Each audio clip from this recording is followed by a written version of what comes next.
a spending package. Yeah, we saw them in action, didn't we? Yeah, we did. Yeah. We wonder what hope this holds for mental health in our budget crisis here in Nevada. Our unemployment rate in Nevada is 9.1%. I see a lot of suicidal people every day at the observation unit, many of whom are on the verge of being homicidal. Some are almost homicidal. We being let out of the hospital because we can't hold them. You know why? No resources. I'm scared of them when I go to work sometimes, and I've heard people get punched. You've heard probably people get punched in the hospital and kicked, and it's brutal sometimes. And yes, there's even people yelling and screaming, more people yelling and screaming than there was 3 years ago when I started working at the Dean Townsend Hospital. And yes, some days it's surrealistic going into work. Some days it's surrealistic going into work. It's like a bad dream. And I'm just staff. Think of it as if you're like a patient. There were 2 assaults at the Ross and Neal facility just last year. A little known fact is that these staffing ratios that the legislature was arguing about have been in effect for almost 20 years. And I invited them to come down to the Dean Townsend Hospital and see what it's like. In our rural areas, getting to the rural stuff, our rural areas, suicide is king. If we cut these clinics, I fear they'll never come back. And when you have to drive almost 200 miles for services, are you going to do it? No, probably not. Probably not. No. I doubt it. It's easier just to give up. Suicide rates in Nevada are already second to Wyoming, only to Wyoming. And Wyoming is trying. I know they are. I went to a convention there. We can't give up. By that, I mean that our rural rates are so high that they bring up our numbers for the cities. I know some who believed they could live in rural Nevada. They found they couldn't. If they perished, they'd perish there if they didn't leave their homes in rural Nevada. And we're gonna take away those services for those rugged individuals out there? I hope not. Together we can help. Together we can do it. You can help. Is what I told them. That's great. Which is like that. So that's kind of my little call to action. And Buckwheat's flapping your questions all over here, but on the set of Erasing the Stigma, right, little bird? Well, let's give Buckwheat a chance. Would you want to comment on that a little bit? No. Our rural areas are really important to the state of Nevada. Yeah. And they want to cut 11 of rural areas. I think they've already cut 2. And they have the suicide rate, there's no doubt about it, is going to go up, and we're going to be number 1. In Fernley, which is just our bedroom community, they feel like people can drive in. And Dayton is Carson City's bedroom community. And they feel like they can, those are the first 2 they cut. And now they're talking about Battle Mountain and Winnemucca, I think. So those people are going to have to, I don't know how they're going to do it. I don't know how they're going to do it. I don't either. And then from there, they're going to cut 10 more or 8 more, I think. They're supposed to cut 10 of 20, 21, I think. And the legislator said, Mark, when I went to Carson City on last week, the legislator said that they weren't going to stand for this. Even Bob Coffin, who's a Republican, I think he's Republican, I don't know, might be Democrat, I don't know. But anyway, he's from Las Vegas, and he's in the middle of the city down there. He said, we're not going to cut this stuff the way that we did in 1992, I think it was, 1991. Well, treatment is so important. I mean, that helped my recovery. I mean, without it, I would be in the hospital, I would be in jail, or I'd be dead.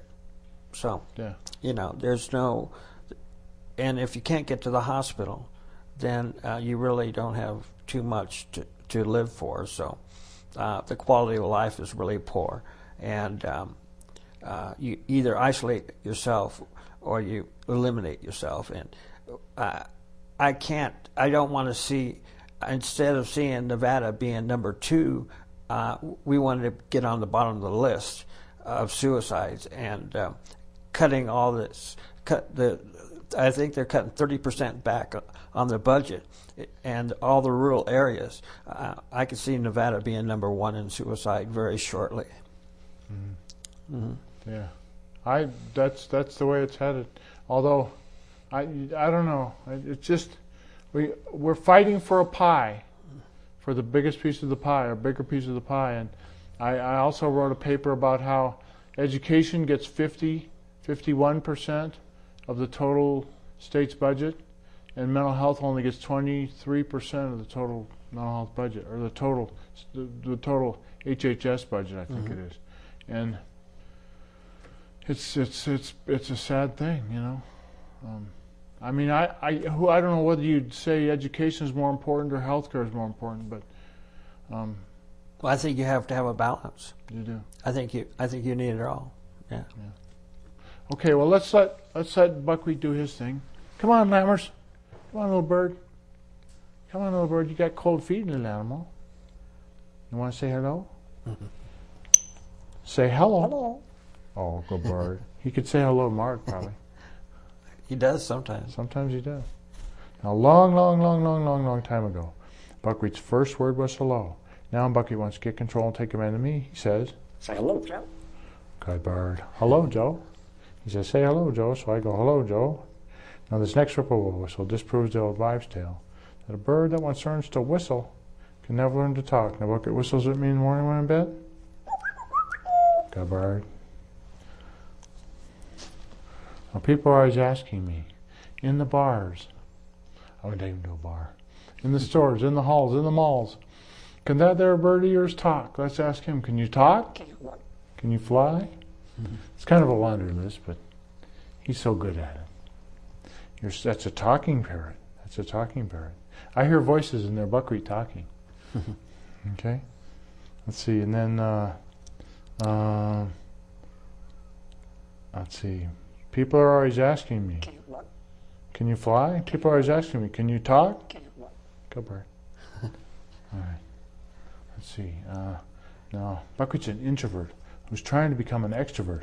That is, his id and his superego are constantly struggling. That's why he appears to be serious on the outside when inside is cracking up.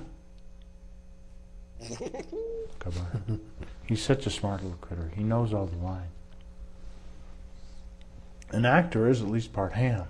He's a pig about your attention. He always expects you to be his fan and give him a whole hog mention. Ain't that cute? Okay, the last one. This is just for Mark and his new job, which we're going to ask about in just a minute. I'm so crazy the human side of me is a werewolf. Oh. Good bird. Oh, this is cool. Okay. Now, let's see. We did talk a little bit about my going to Carson City, and let's see. And you talked about your dark days. Now, next about your acceptance. Acceptance for a mental health disorder is so tough because what do we got here? Stigma, right? Right. And this show is about erasing the stigma, and acceptance is all about being able to accept what's going on with you. Do you remember any of the stuff that the steps leading up to your being able to accept your brain disorder? Well, at first I couldn't accept it. And in fact, they gave me some pills. I came out of a psychiatric hospital because I was wandering around in California, and there the law is 5150, and where they can detain me for I don't know how many hours at that time, but it would have been quite a few years. And still, I could not accept the fact that I was mentally ill. After I finally came home. And I remember going to the doctor, and I just gave him his pills back and said, not there for you me. go. Yeah, this is not mine. That's denial. Yeah, the longest river in Egypt. Yeah, this is not me. No. I worked for the correction officer. I was a correction officer for Napa County. I mean, this ain't happening. And I lived the American dream. I had the house, the home, the boat, the motorcycle. I had my wife worked for the police department, and there's no way I was going to accept the fact that I was mentally ill until about a year later, when I wandered away from my job and ended up in Yosemite, California, and I was staying up there for a while until eventually I ended up in a psychiatric hospital. They found me in Oakland. Since my wife worked for the police department, she was trying to track me and find me, and I was using credit cards, but I was just too fast for her. I was gone by the time they figured out where I was. And they caught up to me in Oakland, California, when I was in a psychiatric hospital. And I had to eventually admit the fact that I did have a mental illness, because my job was on the line, and eventually I lost my job. They told me, you might as well just go on Social Security because you're not going to be in the criminal justice system anymore, and that's just the way it is. And I realized that it was over for me, so that's when I accept the fact that I had a mental illness. Yeah, for me, I think, Mark, it started, my acceptance came slowly too. It took 4 or 5 or 6 or 7 years to realize that I was going to have to stay on those medications. And then actually my wife, or my girlfriend, then girlfriend, came over to my house, and I was living in an apartment, and she spent the night with me and said, and she said, you're going to have to take the medications the way the doctor prescribes. And I was going to go off the lithium again, going off this stuff again. Mm-hmm. And I said, I can't do this. Or she said, you can't do this. And I said, all right, uncle, I'll do it. So, but let's talk about your job. You were recently hired. We just got a few minutes now, and mm-hmm. you were recently hired to go to work, back to work, or not back to work for. It's been quite a few years for you since you've been at work, mm-hmm. and now you're going to be you're one of the only new hires that we have at the state level. It's amazing, huh? Yeah. Yeah, especially these times. I work for a mental health court, which I went through the program years ago, and after 2 years from the time I graduated, they asked me to come back to be a mentor. So I was a volunteer for a mental health court as a mentor mm-hmm. for about 2.5 years, and they just recently hired me as a state employee, and a job that I really like doing. So I said, "This is." That's what I wanted to point out is that you've had, and I wrote about it in this article, because when it's your passion and you happen to get paid for it, that makes it all the much sweeter. Oh, it's sweet. Yeah, it's really sweet. Yeah. And so, you've been working a week now. Mm-hmm. You haven't got a paycheck yet, but it'll work, and it's great.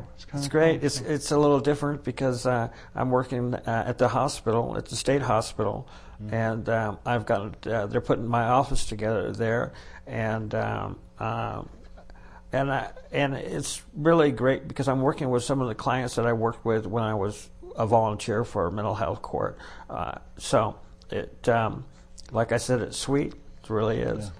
Yeah. How sweet it is. Yeah. Okay. And we just got a minute. I don't know whether we'll probably go out with this one, but we both went to the working man's dream, Washington, D.C. Mm-hmm. We just got 30 seconds.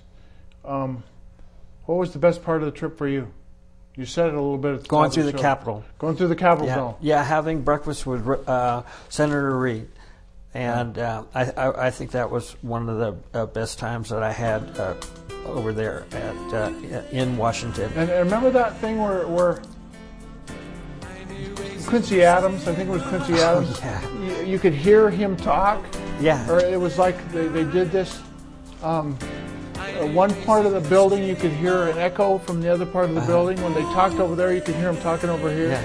It was kind of weird. Yeah. That was the way the rotunda was, the way the building was made. They didn't plan for that, I don't think. No, but it was great. They called it the secret of the listening. He was listening to secrets on the other side of the room. Right. That's great. Okay, thank you, Joe. Half hour flight drive. I'm erasing the stigma of who you think I am. I'm erasing the stigma of who you think I am. Who you think I am. I'm just an ordinary person.